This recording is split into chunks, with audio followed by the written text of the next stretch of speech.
இப்போ நான் சொல்ல போகிற ஒரு பதிவு உண்மையாகவே ஒரு நடந்த சம்பவம். இந்த சம்பவத்தை கேட்கும்போது உண்மையிலுமே உங்களுக்கு மனசு அப்படி ஒரு புத்துணர்ச்சி ஏற்படும். ஸோ ஸ்கிப் பண்ணாமல் கடைசி வரைக்கும் நான் சொல்கிறத கவனித்து கேளுங்க. வித்யா நடராஜன் அப்படின்ற 2 தம்பதிகள் ஒரு ஃப்ளாட்டில் வசித்து வந்துக்கிட்டு இருக்காங்க. நடராஜன் பேங்க்கில் வேலை செஞ்சுட்டு ரிட்டையர்ட் ஆகி போன ஒரு ஓய்வு பெற்ற பணிக்காரர். அதே மாதிரி அவங்க ஹவுஸ் ஒய்ஃபு. அவங்களுக்கு திடீர்னு கால் முறிவு ஏற்பட்டு வீட்டில் வேலை செய்ய முடியாத நிலையில் இருக்காங்க. அப்போது தெரிஞ்சவங்களுக்கு சொல்லி விடுறாங்க, இந்த மாதிரி யாராவது வேலைக்காரிங்க கிடச்சா வீட்டுக்கு கொஞ்சம் துணையாக அமுச்சு விடுங்க, என் பொண்டாட்டிக்கு கால் உடஞ்சி போச்சு அப்படின்னு சொல்கிறாரு. அதன்படி ஒரு அம்மா வராங்க. திடீர்னு கதவை தட்டுறாங்க. கதவை திறந்து அவர் பார்க்குறாரு. யாரும்மா நீ, என்ன வேணும்னு கேட்குறாரு. அதுக்கு அந்த அம்மா சொல்கிறாங்க, என் பேர் கோவலம், நான் வேலைக்கு வந்திருக்கேன் அப்படின்றாங்க. கோவலமா கோகிலாவா அப்படின்றாங்க. கோவலம் அப்படின்றாங்க. எனக்கு அப்போ தான் அந்த பேர் பார்த்திங்கன்னா புதுசாக தெரிஞ்சுது. இது வரைக்கும் கோவலம் அப்படின்ற பேரையை நான் கேள்விப்பட்டதே இல்லையே அப்படின்னு சொல்லிட்டு யோசிக்கிறாரு.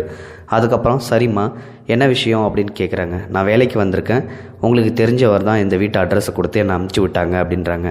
சரிம்மா எவ்வளோ சம்பளம் எதிர்பார்க்குற அப்படின்னாங்க.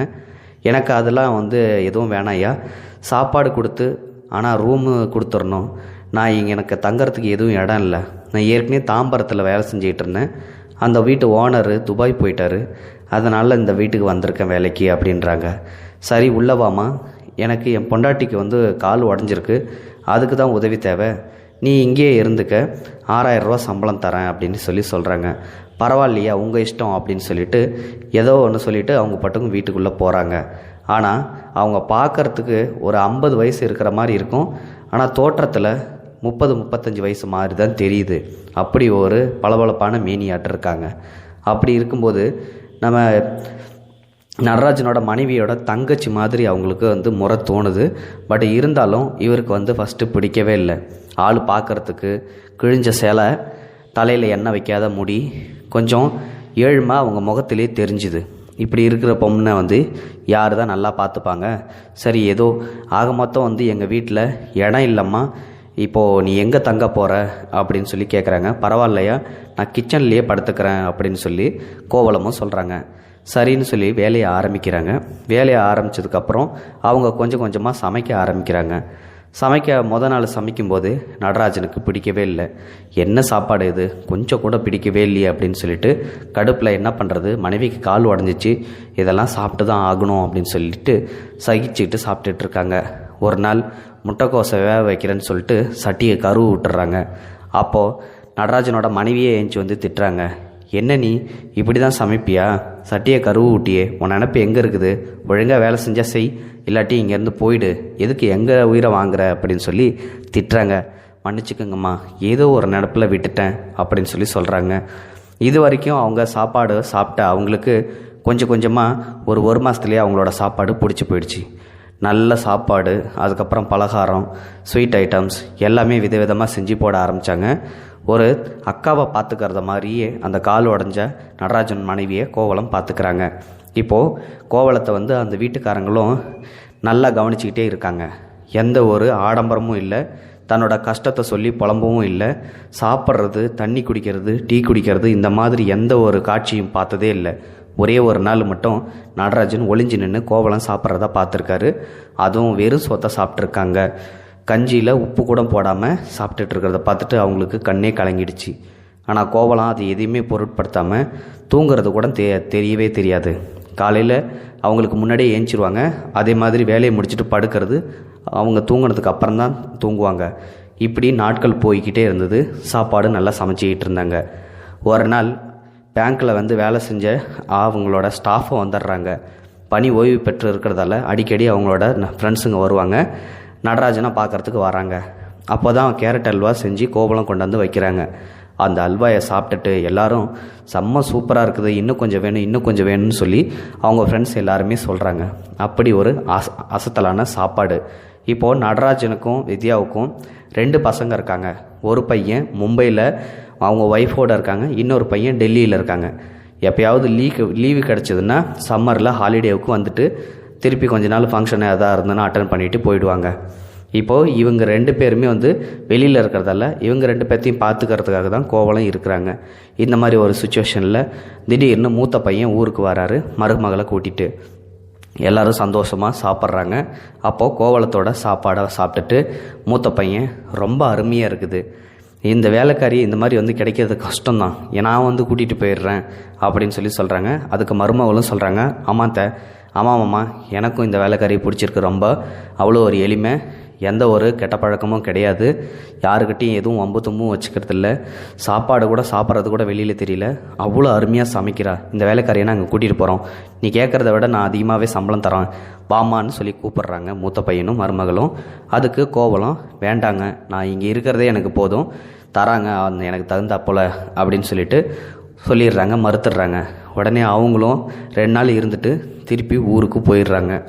இது வரைக்கும் 6 மாதம் கடந்து போச்சு. இந்த 6 மாதத்தில் ஒரு நாள் கூட தலைவலிக்குது, ஜுரம், எனக்கு லீவு வேணும்னு சொல்லி கேட்டதே இல்லை. எல்லா வேலையும் இழுத்து போட்டுக்கிட்டு செய்வாங்க. அவங்க முதலாளி கொடுக்குற சாப்பாடை கூட விதவிதமாக செஞ்சு சாப்பிடுவாங்க. அதில் கொஞ்சம் கொடுன்னு சாப்பிடுன்னு சொன்னால் வேணா ஐயா பரவாயில்லன்னு சொல்லி தான் சொல்லுவாங்களே ஒஞ்சி சாப்பிட்டதும் கிடையாது. தட்டில் ஓரமாக கொண்டு போய்ட்டு கிச்சனில் வச்சா கூட அது சாப்பிட்றதில்ல. வெறும் சோத்தில் தண்ணியில் ஊற்றி உப்பு போடாமல் தான் சாப்பிடுவாங்களாம். அதோட தீபாவளி பொங்கல்னு சொல்லி சாரியாவது மாற்றி கட்டுமான்னு சொல்லி புடவை கொடுத்துருக்காங்க. அந்த புடவை எதுவுமே கட்டாமல் சைடில் அப்படியே வச்சுருந்துருக்காங்க. அவங்க அந்த கட்டிட்டு வந்த புடவையை மட்டும்தான் 2-3 மாற்று துணியோடு வச்சு இங்கிட்ட வந்து நடமாடிட்டு இருந்திருக்காங்க. திடீர்னு ஒரு நாள், ஐயா நான் பூந்தமல்லி வரையும் போயிட்டு வரணும்னு சொல்லி கேட்குறாங்க. திடீர்னு வந்து கேட்கும்போது, அதுவும் தயக்கமாக கேட்கும்போது, என்னம்மா வேலைன்னு சொல்லி கேட்குறாங்க. எந்த ஒரு பதிலுமே சொல்லாமல் அப்படியே நிற்கிறாங்க. சரி போயிட்டு வா அப்படின்னு சொல்லி அவங்களும் அமுச்சு விட்றாங்க.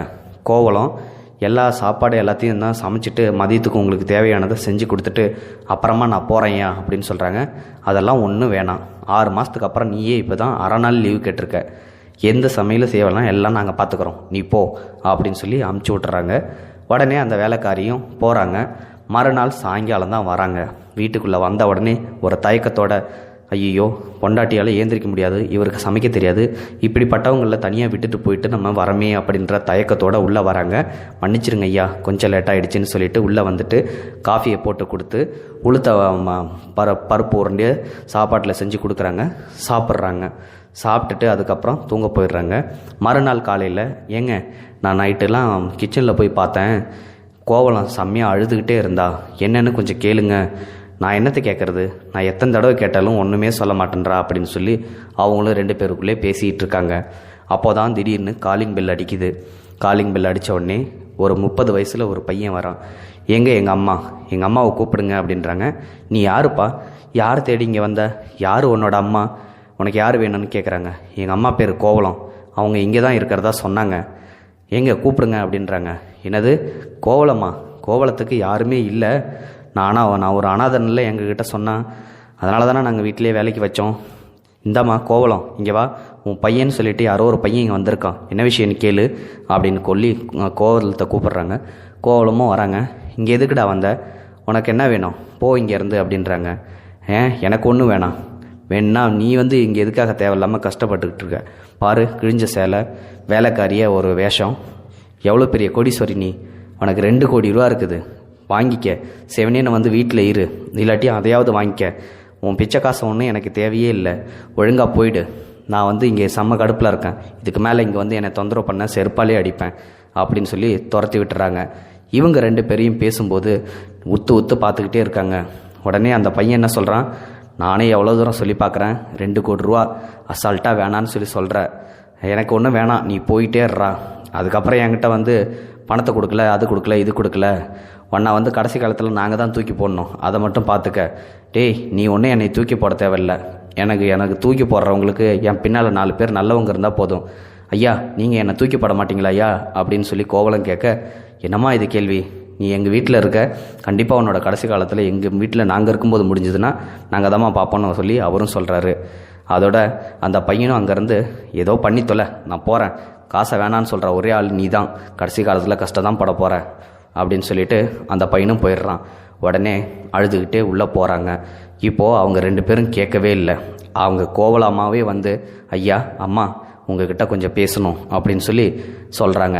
என்னம்மா சொல்லு அப்படிங்கும்போது, எனக்கு கல்யாணம் ஆகி 2 பசங்க இருக்காங்க. அதில் ஒரு பையன்தான் இவன். 2 பசங்களா? ஐயோ, என் 2 பிள்ளைங்கள மறந்துட்டேனே. 2 பிள்ளைங்களையும் நல்ல இடத்துல கட்டி கொடுத்தாச்சு. ஒரு ட்ராவல்ஸ் ஆஃபீஸ் வச்சுருக்கோம். ஏக்கர் கணக்கில் எங்களுக்கு சொத்து இருக்குது. கல்யாண மண்டபம் பூந்தமண்டியில் கட்டியிருக்கோம். அந்த மண்டபத்தை விற்க போகிறதா நான் நேற்றுக்கு காய்கறி கடைக்கு போனேன்ல, அப்போ என் பையனை பார்த்தேன். அவன் தான் சொன்னான். அதனால தான் உங்கள்கிட்ட நான் நேற்றுக்கு 6 நாள் லீவு கேட்டுட்டு ரெஜிஸ்டர் ஆஃபீஸுக்கு போயிட்டு கையெழுத்து போட்டு வந்தேன். இவ்வளோ தான் ஏன் நடந்துச்சு. அந்த 2 கோடி ரூபா மொத்தம் 8 கோடி ரூபாய்க்கு விற்றுச்சு. அதில் 2 கோடி ரூபாய் எனக்கு பங்கு கொடுக்குறேன்னு சொன்னாங்க. அந்த 2 கோடியை தான் வேணான்னு சொல்லி சொன்னேன் அப்படின்னு சொல்லி சொல்கிறாங்க. ஏன் கோவலம், எதுக்கு நீ இவ்வளோ கஷ்டப்படுற? நான் நினச்சேன் உன்னோட தோற்றம் தான் பார்க்குறதுக்கு 30-35 வயசு மாதிரியே இருக்குது. ஆனால் உனக்கு வயசு 50ன்னு நினச்சப்பவே நீ பெரிய கோடீஸ்வரியாக தான் இருக்கணும்னு எனக்கு இப்போ தான் புரியுது. நான் கூட ஏதோ தானேன்னு உன்னை எடை போட்டுட்டேன். ஏன் கோவலாம், நீ எதுக்காக கஷ்டப்படுற? அந்த 2 கோடியை வாங்கிட்டு கால் மேலே கால் போட்டு உட்காந்துட்டு ஜோராக சாப்பிட்லாம்ல அப்படின்னு சொல்ல, வேண்டாயா, அந்த மாதிரி உழைக்காமல் வர்ற காசு எனக்கு தேவையே இல்லை. என் வீட்டுக்காரரு ஒரு ஆக்சிடெண்ட்டில் இறந்து போயிட்டாரு. அதுக்கப்புறம் இந்த பசங்களே என்னை ஏமாத்துறானுங்க. அப்படி ஏமாற்றி திருப்பி கொடுக்குற காசை நான் வாங்கி என்னையா பண்ண போகிறேன்? அந்த காசு ஒன்று எனக்கு வேணவே வேணாயா அப்படின்னு சொல்கிறாங்க. எவ்வளோ சொல்லிட்டோம், நீ கேட்க மாட்டேன்றே கோவலம். சரி, இவன் வேலையை பாரு அப்படின்னு சொல்லி அனுப்பிச்சி விட்டுறாங்க. அதுக்கப்புறம் இவங்க 2 பேரும் பேசிக்கிறாங்க. பாத்தியா, நம்ம எவ்வளோ பெரிய பணக்காரியை எங்கள் வீட்டில் ஒரு வேலைக்காரியாக நம்ம அடைச்சி வச்சுருந்துருக்கோம். என்ன சொல்கிறதுனே எனக்கு தெரியல. சரி, இருந்துட்டு போட்டுங்க, அவள் பாட்டுக்கு அவள் வேலையை பார்க்கட்டும், நம்ம பாட்டுக்கு நம்மளாக இருப்போம் அப்படின்னு சொல்லிட்டு நைட்டு எல்லாத்துக்கும் சாப்பாடு சமைச்சு போட்டு பரிமாறிட்டு அவங்க ரூமுக்கு தூங்க போயிடுறாங்க. கோவலமும் கிச்சனில் தரையில் படுத்துக்கிட்டாங்க. இப்போது காலைல ஏஞ்சி உடனே வராங்க. தினமும் காலைல ஏஞ்சி உடனே டிகேஷன் போட்டு ரெடியாக இருக்கும் கோவலம். இன்றைக்கி எங்கே கோவலத்தை காணோம்? கோவலம் என்னம்மா பண்ணுற அப்படின்னு சொல்லிட்டு அவன் நடராஜன் உள்ளே வராரு. கிச்சன் உள்ளே காணோம். உடனே மனைவி கிட்ட சொல்கிறாங்க, ஏய் இங்கே பார், கோவலத்தை காணோம் அப்படின்னோடனே முல்லை அவங்களும் நடந்து வராங்க. வந்துட்டு எங்கே உன்னையும் காணோம் அப்படின்னு சொல்லிட்டு பார்க்குறாங்க. ஒரு லெட்டர் மட்டும்தான் இருக்குது. அந்த லெட்டரில், ஐயா அம்மா என்னை மன்னிச்சிருங்க. எப்போ நான் ஒரு கோடீஸ்வரின்னு சொல்லி உங்களுக்கு தெரிஞ்சு போச்சோ, இதுக்கப்புறம் என்னை அதட்டி வேலை வாங்குற தன்மை உங்களுக்கு வராதுன்னு எனக்கு நல்லாவே தெரியும். எனக்கு ஏழ்மை தான் பிடிக்கும். அதனால தான் அந்த 2 கோடி ரூபாயே நான் வேணான்னு சொல்லி ஒதுக்கி என் பையனையே செருப்பால் அடிப்போம் போடான்னு சொல்லி துரத்தி விட்டது. அப்படி இருக்கும்போது இந்த வீட்டில் நான் இருந்தால் என்னை வேலை வாங்க முடியாமல் நீங்களும் அவஸ்தைப்படுவீங்க, நானும் வேலை செய்ய முடியாமல் அவஸ்தைப்படுவேன். அதனால் நான் இங்கேருந்து போகிறேன்யா. ஆனால் நான் சும்மா ஒன்றும் போகல. இதுக்கப்புறம் நீங்கள் என்னோடய சம்பள பணத்தை என்ன பண்ணுறீங்க அப்படின்னா உங்கள்கிட்ட நான் நீங்கள் கேட்கும்போதெல்லாம் நான் வேணான்னு சொன்னேன்ல, சம்பளத்தை மொத்தமாக வாங்கிக்கிறேன்னு சொல்லி சொன்னேன்ல, அந்த காசை மட்டும் அடையாறில் இருக்கிற அனாத ஆசிரமத்துக்கு கொடுத்துருங்க ஐயா. உங்கள் ஞாபகார்த்தமாக ஒரே ஒரு டம்ளரை மட்டும் நான் எடுத்துக்கிட்டு போகிறேன். அந்த டம்ளரில் எப்போ குடித்தாலும், தண்ணி குடித்தாலும், டீ குடித்தாலும் உங்களோட ஞாபகம் மட்டும் எனக்கு கடைசி வரைக்கும் போகும் ஐயா. இது மட்டும்தான் உங்ககிட்ட இருந்து நான் எடுத்துகிட்டு போகிற ஒரே ஒரு சொத்து அப்படின்னு சொல்லி அந்த லெட்டரில் எழுதியிருக்குது. அதுக்கப்புறம் அந்த லெட்டரை படித்து பார்த்தோன்னே 2 பேத்துக்கும் கண்ணீரே ஓடுது. பக்கத்தில் பார்த்தா அவங்க கொடுத்து வச்ச புடவை எல்லாத்தையும் ஒரு செல்ஃபில் வச்சுருக்காங்க. அதை பார்த்தோன்னே இன்னும் பயங்கரமாக கண்ணீர் விட்டு அழுகுறாங்க. இப்படிப்பட்ட மனசு யாருக்கு வரும்? இப்படிப்பட்ட வேலைக்காரியை நம்ம ஒன்றும் தெரியாத மாதிரி இவ்வளோ நல்லா அதட்டி உதட்டி முதல்ல சாப்பாடெலாம் சரியில்லைன்னு சொல்லிட்டு சனினெல்லாம் திட்டிருக்கமேன்னு சொல்லிட்டு 2 பேரும் கதறி இருக்காங்க. இந்த கதறின பதிவை தான் ஒருத்தர் முகநூல் பதிவில் பதிவிட்டிருக்காங்க. அந்த பதிவை தான் உங்ககிட்ட நான் இப்போ சொன்னேன். இது உண்மையாலுமே நடந்த ஒரு சம்பவம். இந்த வீடியோ பிடிச்சிருந்தால் லைக் பண்ணுங்கள், ஷேர் பண்ணுங்கள். இந்த வீடியோ பற்றின கருத்துக்களை மறக்காமல் கமெண்ட் பாக்ஸில் போஸ்ட் பண்ணுங்கள். நன்றி, வணக்கம். இது போன்ற செய்திகளை உடனுக்குடன் நீங்கள் தெரிந்து கொள்ள மறக்காமல் எங்களுடைய சேனலை சப்ஸ்கிரைப் செய்யவும், கூடவே பக்கத்தில் வரும் பெல் ஐக்கானையும் கிளிக் செய்யவும். இது போன்ற செய்திகளை உடனுக்குடன் நீங்கள் தெரிந்து கொள்ள மறக்காமல் எங்களுடைய சேனலை சப்ஸ்கிரைப் செய்யவும், கூடவே பக்கத்தில் வரும் பெல் ஐக்கானையும் கிளிக் செய்யவும்.